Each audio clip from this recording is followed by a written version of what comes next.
കുടുംബശ്രീ ശാരദ സീരിയലിൻ്റെ latest എപ്പിസോഡിൻ്റെ promo റിവ്യൂയിലേക്ക് എല്ലാവർക്കും സ്വാഗതം. അങ്ങനെ വിഷ്ണു തിരികെ വീട്ടിലെത്തുവാൻ കേട്ടോ. വിഷ്ണുവിനെ കാണുന്നതും പപ്പിമോളെ സന്തോഷത്തോടെ വിഷ്ണു അച്ചാന്ന് വിളിച്ച് ഓടിപ്പോയി കെട്ടിപ്പിടിക്കുവാണ്. അങ്ങനെ വിഷ്ണു പപ്പിമോളെയും തോളത്തെടുത്ത് അകത്തേക്ക് കയറുവാൻ കേട്ടോ. അങ്ങനെ വിഷ്ണു വന്നതറിഞ്ഞ് പുറത്തേക്ക് ഓടി വരുവാണ് ഭാമയും രോഹിത്തും ശ്യാമയൊക്കെ. മോനെ വിഷ്ണു എന്നും പറഞ്ഞ് ഭാമ വന്ന് വിഷ്ണുവിൻ്റെ കൈ കയറി പിടിക്കുക. അന്നേരം അമ്മയുടെ കൈ വിഷ്ണു തട്ടി മാറ്റുവാണ്. എന്നിട്ട് വിഷ്ണു പറയണേ, ഞാൻ ഇങ്ങോട്ടേക്ക് തിരിച്ചു വന്നത് എൻ്റെ ഭാഗ്യ സാധനങ്ങൾ എടുക്കാനാണ്. അമ്മയോടുള്ള ദേഷ്യം എൻ്റെ മനസ്സിൽ വെച്ച് അമ്മയെപ്പോലെ പുറത്ത് ചിരിച്ചു കാണിക്കാൻ എന്നെക്കൊണ്ടാവില്ല.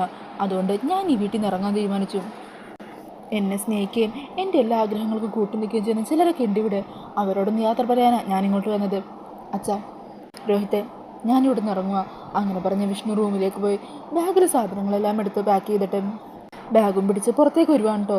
അങ്ങനെ ആ കാഴ്ച കണ്ട് ചങ്ക തകർന്ന് നിൽക്കുവാണ് രാഘവനും ഭാമയൊക്കെ. ഈ സമയം രാഘവനൊക്കെ വിഷ്ണുവിനെ തടയാൻ ശ്രമിക്കുന്നുണ്ട്. എന്നാൽ വിഷ്ണു പറയണേ, ഇല്ലച്ച, ഈ വീട്ടിൽ നിന്ന് കഴിഞ്ഞാൽ എനിക്കൊരിക്കലും എൻ്റെ ശാലിനിക്കൊപ്പം ജീവിക്കാൻ പറ്റില്ല. അതുകൊണ്ട് ഞാൻ ശാലിനിയും കൂടി സ്വസ്ഥമായിട്ടും മറ്റെവിടെയെങ്കിലും പോയി ജീവിച്ചോളാം. ഇനിയും എനിക്കെൻ്റെ ശാലിനിയെ അകറ്റി നിർത്താനാവില്ല. അവൾ എനിക്ക് വേണ്ടി എത്ര കഷ്ടപ്പാടുകൾ സഹിച്ചെന്ന് ഇവിടെ ബാക്കി ആരും മനസ്സിലാക്കിയില്ലെങ്കിലും എനിക്കറിയാം. അങ്ങനെയുള്ള ശാലിനിയെ ഇനിയും അകറ്റി നിർത്താൻ എന്നെക്കൊണ്ടാവില്ല. ഇത്രയും നാളും അമ്മയുടെ വാശി കാരണമാണ് ശാലിനി എന്നിൽ നിന്നും അകന്നു നിന്നതും ഈ നാട് വിട്ടു തന്നെ പോയതും. എന്നാൽ ഇനിയും അമ്മയ്ക്ക് വേണ്ടി ആ തെറ്റ് ആവർത്തിക്കാൻ ഞാൻ തീരുമാനിച്ചിട്ടില്ല. അങ്ങനെ പറഞ്ഞ് വിഷ്ണു പടി ഇറങ്ങാൻ തുടങ്ങുവാണ്.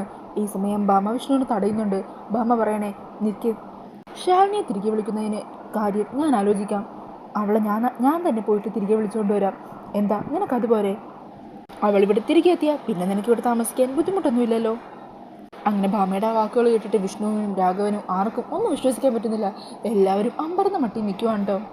പിന്നീട് ഭാമ ശാലിനിയെ തിരികെ കൂട്ടിക്കൊണ്ടുവരാൻ വരുന്ന കാര്യം അറിയിക്കാനായിട്ട് വിഷ്ണു കുടുംബശ്രീയിലെത്തുകയും അവിടെ വെച്ച് സന്തോഷം കൊണ്ട് ശാലിനിയെ കോരിയെടുക്കുകയും ചെയ്യുന്നതും ഒക്കെ പ്രൊമോയിൽ കാണിക്കുന്നുണ്ട്. അപ്പോൾ ഈ പ്രൊമോ റിവ്യൂ ഇഷ്ടമായിട്ടുണ്ടെങ്കിൽ മറക്കാതെ വീഡിയോ ഒന്ന് ലൈക്ക് ചെയ്യണേ. ഇതുപോലുള്ള കൂടുതൽ റിവ്യൂസിനായിട്ട് ഈ ചാനലൊന്ന് സബ്സ്ക്രൈബ് ചെയ്തും കൂടി സപ്പോർട്ട് ചെയ്യണേ. Thank you.